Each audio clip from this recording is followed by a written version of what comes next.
तो चलिए बढ़ते हैं आज की कहानी की ओर। दोस्तों, गहरी रात के वक्त जब मैं और मेरा खलासी सामान डिलीवरी करने के लिए गए, तो उसके बाद जब हम एक ऐसे ठेके पर पहुंचे जहां पर उस ठेके वाले ने हमें शराब की जगह पर काले पानी से भरी बोतलें पीने को दी और साथ ही उसने हमसे ये कहा कि अगर तुमने ये काला पानी नहीं पिया तो उसकी जगह मैं तुम्हारा खून पी जाऊंगा। दोस्तों, उस ठेके वाले की बात सुनकर हम दोनों का शरीर किस कदर कांप उठा था वो तो आप भी सोच नहीं सकते। मगर हम दोनों ये बात सुनने के बाद भी अपने डर को उस ठेके वाले के सामने जाहिर नहीं होने दिया था। और फिर उसने हमें जो करने को कहा उसे जानकर आप भी दंग रह जाएंगे। लेकिन फिर मैंने कैसे भी करके उस ठेके वाले से अपने आप को कैसे भी करके बचा लिया और किसी तरह से मैंने उसके काम को अंजाम भी दिया।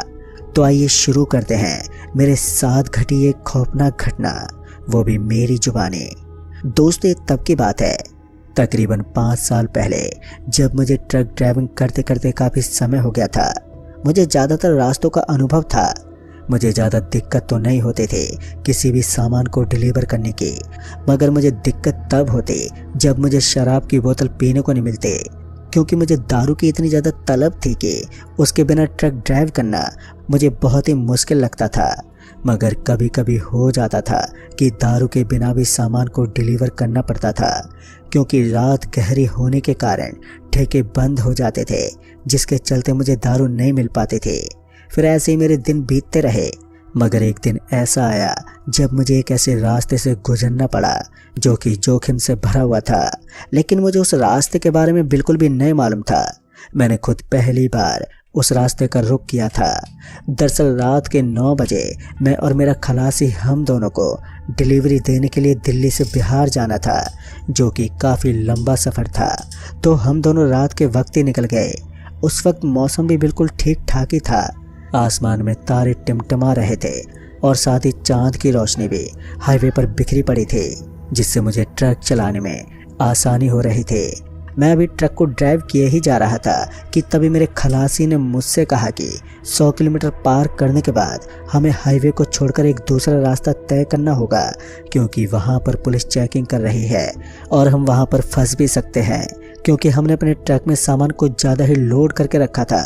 इसलिए खलासी के ये कहने पर मैंने उसकी बात पर हामी भर दी, क्योंकि मुझे अपने खलासी के कहे गए रास्ते से ही जाना था, क्योंकि मुझे इस बार रास्ता मालूम नहीं था। फिर जब हमने काफ़ी दूर रास्ता तय कर लिया तो मैंने सोचा कि कहीं तो कोई ठेके की दुकान मिल ही जाएगी, क्योंकि मुझे दारू जो लेनी थी।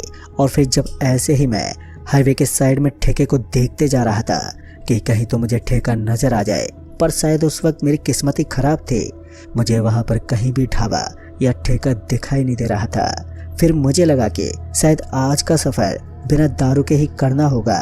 ये सोचने के बाद मैं ट्रक चलाने में ध्यान देने लगा। हालांकि मैं ट्रक को ड्राइव कर तो रहा था, मगर मेरे जहन में अभी दारू के ख्याल ही बसे हुए थे। फिर इसी के चलते हुए जब हमने 100 किलोमीटर को पार कर लिया तो मुझे हाईवे से सटा एक और रास्ता दिखाई दिया। उस रास्ते को देखकर मेरे खलासी ने कहा कि यार, हमें इस रास्ते पर जाना है। खलासी के इतना कहते ही जब मैं ट्रक को उस तरफ मोड़ने वाला था कि तभी मेरी नज़र रोड के साइड में बनी एक दुकान पर गई। उस दुकान को देखते मैंने ट्रक को उसके पास रोका और जब मैंने उस दुकानदार से ठेके के बारे में पूछा तो उसने बताया कि इस रोड को पार करने के बाद तुम्हें एक ढाबा मिलेगा और वहीं उस ढाबे में एक ठेका भी है। उस दुकानदार की ये बात सुनने के बाद मैंने ट्रक को उसी रोड की तरफ मोड़ लिया, जैसा कि मेरे खलासी ने मुझसे कहा था, और फिर हम उसी रोड पर जाने लगे। मगर उस वक्त मुझे क्या मालूम था कि जो मेरे जहन में चल रहा था अब वो मेरे सामने आने वाला है। मगर जिस रोड से हम जा रहे थे उस रोड पर गहरा सन्नाटा पसरा हुआ था और किसी भी जानवर या पक्षी की कोई भी आवाज़ हमें उस वक्त सुनाई नहीं दे रही थी, और जो कुछ भी सुनाई दे रही थी तो वो सिर्फ हमारी ट्रक की आवाज़ थी। लेकिन दोस्तों, देखते देखते मौसम ने भी रुख मोड़ दिया और पूरे आसमान को काले बादलों ने घेर लिया, जिससे साफ जाहिर हो रहा था कि बारिश होने वाली है। बारिश के होने से मुझे ट्रक ड्राइव करने में थोड़ी परेशानी तो होने वाली थी, मगर उस वक्त मैंने इन सब बातों को अनदेखा कर दिया और सामने देखने लगा। मैं अभी ट्रक को चला ही रहा था कि तभी मेरी नज़र सामने रोड के बगल में बने एक दुकान पर गई और जब मैं उस दुकान के करीब पहुंचा तो मैंने पाया कि वो दुकान किसी और चीज़ की नहीं बल्कि ठेका ही था। उस दुकान के ऊपर लिखा हुआ था देसी शराब की दुकान, और साथ ही वो खुला हुआ भी था। तभी मैंने सोचा कि उस दुकानदार ने तो मुझसे कहा था कि इस रोड में तो कोई ठेका ही नहीं है, और ठेका तो इस रोड को पार करने के बाद मिलेगा। फिर मैंने सोचा कि मुझे इससे क्या, मेरे लिए तो ये बहुत ही अच्छी बात है। फिर उसके बाद मैंने ट्रक को साइड में लगा दिया और उसके बाद अपने खलासी को कहा कि चले यार दारू लेकर आते हैं। दरअसल मेरा खलासी भी दारू का बहुत शौकीन था। मेरे ये कहते ही उसने मेरी बात पर हामी भर दी और मेरे साथ ही ट्रक से नीचे उतरा, और फिर उसके बाद हम दोनों उस ठेके पर जा पहुंचे। फिर जब हम उस ठेके पर पहुंचे तो हमने देखा कि उस ठेके के अंदर कोई बैठा ही नहीं है। किसी को वहां पर ना देखकर मैंने आवाज़ लगाई, अरे भाई कोई है यहाँ पर, हमें दारू चाहिए। मगर मेरी आवाज़ का किसी ने वहां पर जवाब ही नहीं दिया। किसी के जवाब ना देने पर मैंने सोचा पता नहीं यार ये कहाँ पर चला गया है, कैसा इंसान है ये। अभी हम दोनों अपने आसपास ही देख रहे थे कि तभी हमें ठेके के अंदर से आवाज़ आई, हाँ भाई क्या हुआ, क्यों चिल्ला रहे हो। अब ये सुनने के बाद जब हमने ठेके के अंदर देखा तो एक आदमी हमें खड़ा हुआ नजर आया। अब उस आदमी को अचानक से सामने आता हुआ देखकर हम दोनों चौंक गए कि भला एकदम से ये कहाँ से आ गया। उस आदमी के आते ही मैंने कहा कि कहाँ पर थे भाई साहब, मैं आपको कब से आवाज़ दिए जा रहा हूँ। मेरे ये कहने पर उसने कहा कि बताओ क्या चाहिए तुम्हें। फिर मैंने उससे कहा कि हमें एक दारू की बोतल दे दो, और फिर मेरे ये कहते ही उस आदमी ने हमें एक बोतल थमा दी। और उसके बाद जब वहाँ पर रखी हुई टेबल पर हमने वो दारू की बोतल खोली तो जैसे हमने वो दारू गिलास में डाली तो उसके बाद हमने जो देखा उसे देखकर तो हमारी आंखें फटी की फटी रह गई। दरअसल हमने देखा कि दारू काले पानी में तब्दील हो गई है। दारू का ये रंग देखकर हमें अपनी आंखों पर बिल्कुल भी विश्वास नहीं हो रहा था कि ये भला कैसे हो सकता है। अभी अभी तो ये दारू ही थी। अभी हम दोनों उसी काले पानी को ही देख रहे थे कि तभी हमें अब ठेके के अंदर से जोर जोर से हंसने की आवाज़ें आने लगी। वो हंसने की आवाज़ सुनते ही जैसे हमने ठेके की तरफ देखा तो हमने पाया कि अब वो आदमी ठेके के अंदर है ही नहीं। उस आदमी को वहाँ पर ना पाकर हम थोड़ा घबराने लगे, और साथ ही अब हमारे अंदर बेचैनी भी बढ़ने लगी, क्योंकि जाहिर सी बात थी कि जो हमारे साथ हो रहा था वो बहुत ही अजीब था। क्योंकि दारू का रंग बदल जाना और साथ ही उस ठेके वाले का गायब हो जाना ये हमारे लिए सब सवाल पैदा कर रहे थे। खैर उस वक्त हम सीधा उस ठेके के पास गए और उस ठेके वाले को आवाज़ लगाने लगे, लेकिन वो ठेके वाला हमारी बातों का कोई जवाब ही नहीं दे रहा था। जब उस ठेके वाले ने हमारी आवाज़ का कोई जवाब ही नहीं दिया तो हम दोनों वहाँ से जाने लगे। लेकिन हम जैसे ही जाने के लिए पीछे मुड़े तो हमने पाया कि वो ठेके वाला हमारे पीछे ही खड़ा था, मगर उसने अपनी गर्दन को नीचे की तरफ झुका रखा था। उसको ऐसे खड़ा देखकर हमने उससे कहा कि अरे भाई क्या हुआ, तुम अपनी गर्दन को नीचे क्यों झुका के खड़े हो। पहले तो हमें ये बताओ, हमने तुमसे दारू मांगी थी तो ये काला पानी तुमने क्यों दिया। अभी मैंने इतना कहा ही होगा कि तभी उसने अपना सर ऊपर उठाया और उसके बाद उसने एक डरावनी मुस्कान दी। उसकी मुस्कान को देखकर हमारे पैरों तले जमीन खिसक गई। दरअसल उस आदमी का चेहरा पूरी तरह से काला था। उसके चेहरे पर चाकू के कटवे निशान बने हुए थे जो कि बहुत ही खौफनाक थे। हम दोनों वहां पर डरे सहमे अभी खड़े हुए ही थे कि तभी उस आदमी ने हमसे कहा कि अब तुम्हें ये काला पानी पीना ही होगा, और अगर तुमने ये काला पानी नहीं पिया तो मैं तुम्हारा खून पी जाऊंगा।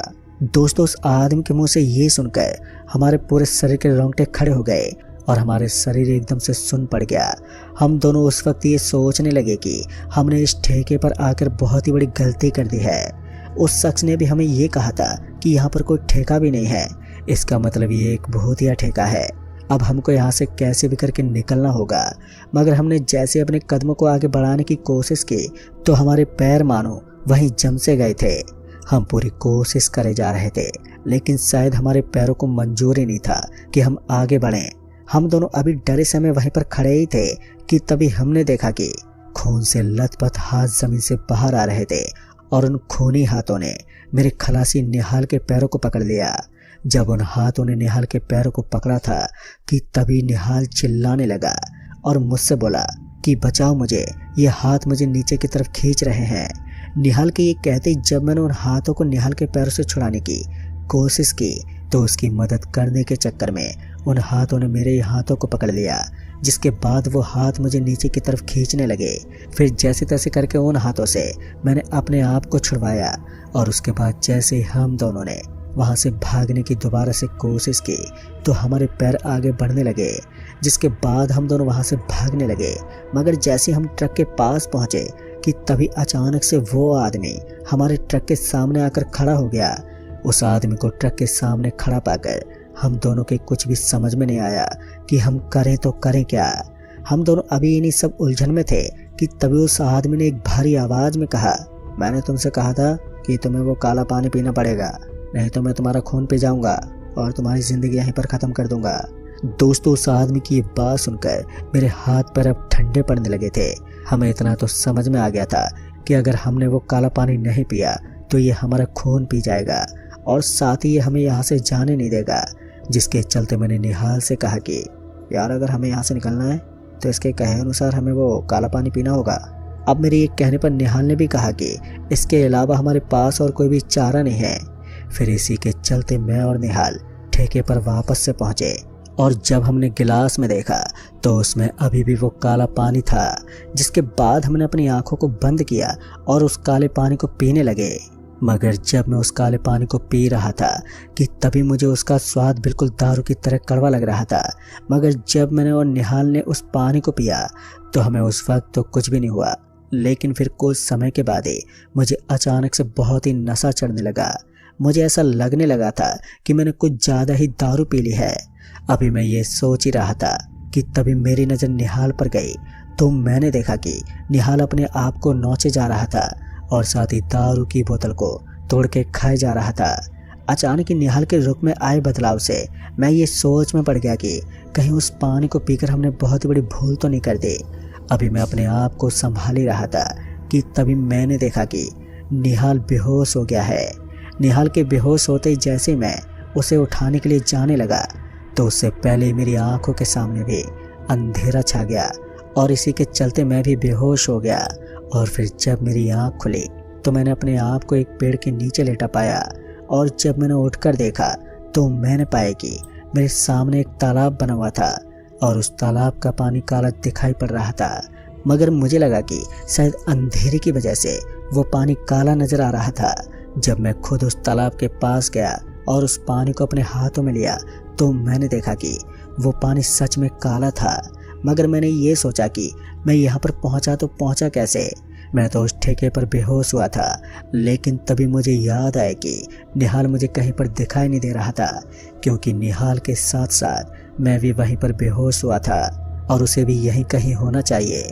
अब ये सोचकर मैं उस तालाब के पास से उठा और उसके बाद सीधा निहाल को ढूंढने के लिए जाने लगा।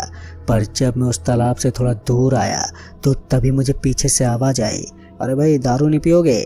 उस वक्त ये सुनते मेरी रूह कांप उठी, क्योंकि इतनी वीरान जगह पर कोई मुझे भला कैसे आवाज़ दे सकता है। जब मुझे वो आवाज़ दोबारा सुनाई दी तो इस बार मैंने उस आवाज़ को ध्यान से सुना तो मैंने पाया कि वो आवाज़ उसी ठेके वाले की तरह लग रही थी। और फिर जब मैं पीछे मुड़कर देखने वाला था कि तभी किसी ने मेरे कंधे पर हाथ रखा। किसी के कंधे पर हाथ रखते ही मेरे पैरों तले ज़मीन खिसक गई, क्योंकि मुझे डर था कि कहीं मेरे कंधे पर उसी आदमी का तो हाथ नहीं है। पर जब मैंने हिम्मत करके पीछे मुड़कर देखा तो मैंने पाया कि वो मेरा खलासी निहाल था।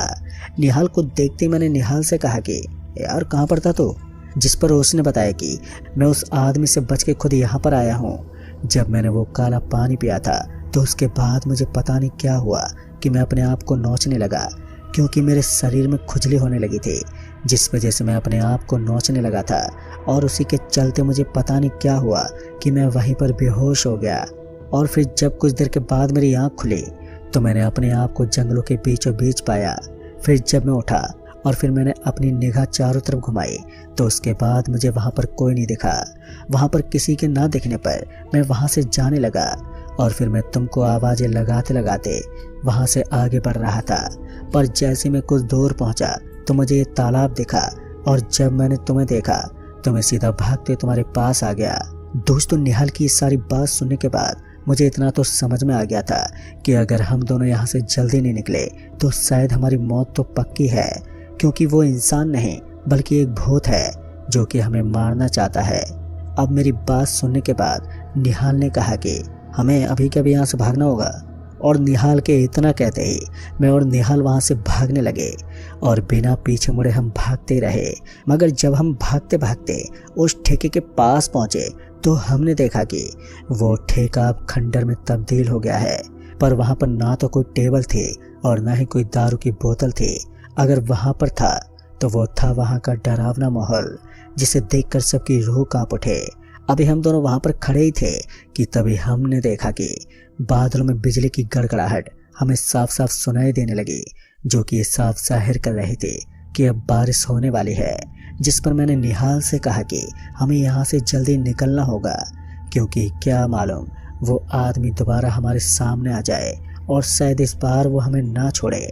इससे पहले वो यहाँ पर आए तो उससे पहले हमें यहाँ से निकल जाना होगा। और फिर उसके बाद हम दोनों सीधा ट्रक के पास गए और ट्रक के अंदर चढ़ गए। पर जैसे हम ट्रक के अंदर गए तो हमने भगवान के हाथ पैर जोड़े कि हे भगवान, हमें कैसे भी करके बचा लो। दरअसल मैंने ट्रक के अंदर भगवान की फ़ोटो और मूर्ति दोनों ही लगा के रखे थे। फिर इसके बाद मैंने ट्रक को भगवान का नाम लेते हुए स्टार्ट किया और जैसे मैंने ट्रक को आगे बढ़ाने की कोशिश की कि तभी वो आदमी ट्रक के सामने आ गया। मगर मैंने बिना कुछ सोचे समझे सामने ट्रक को उसके ऊपर से निकाल दिया और ट्रक को कहीं भी नहीं रोका। जब हम उस रोड से निकलकर हाईवे पर पहुंचे तो तब जाकर हमारी जान में जान आई। और फिर जब हमें वहां पर ढाबा दिखा तो हमने ट्रक को उस ढाबे पर रोक दिया और हम उस ढाबे पर गए तो उस ढाबे वाले ने बताया कि वो ठेका तो एक भूतिया ठेका है। दरअसल कुछ साल पहले उस ठेके वाले की मौत हो चुकी थी, लेकिन उसकी मौत की वजह कुछ गुंडे थे। उन गुंडों ने उसे दारू के नशे में मार दिया था। मगर उसके मरने के कुछ दिन बाद ही लोगों को वो ठेका रात में खुलता दिखाई देता। मगर जब लोग उस ठेके के पास जाते तो अगले दिन उन लोगों की लाशें मिलती। उस ढाबे वाले की बात सुनकर हम दोनों की धड़कनें और भी तेज होने लगी। और जब हमने हमारे साथ घटी घटना को बताया तो उन्होंने कहा कि तुम दोनों की किस्मत बहुत ही अच्छी थी जो तुम उस ठेके वाले से बचकर आ गए।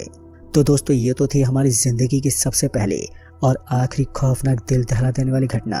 अगर दोस्तों वीडियो आपको पसंद आया हो तो वीडियो को लाइक शेयर कमेंट ज़रूर कर दें और साथ ही चैनल को भी सब्सक्राइब ज़रूर कर दें।